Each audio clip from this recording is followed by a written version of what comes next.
If you need to call an internal extension, you can dial their extension number. So say I want to call extension 201, enter it, and then either press the send soft key or the pound key, and their phone will begin to ring. I'm going to go ahead and answer that call on this phone next to me.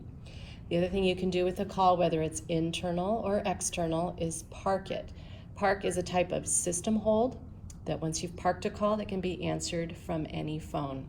Because if you put a call just on regular hold, only your phone can retrieve that call. So if you need to get it to someone else and put it on hold, you want to use park. So I've got a caller on the line. On this particular phone, I have 2 park zones or slots. I'm going to find an available one. It's green if it's idle, and I'm going to press it with the live caller. Press park, turns red, and now anybody on the system can pick that call up. Just go to another phone, press the red park 1 key, and it'll give them the call at their phone. So I'll just bring it back from this phone.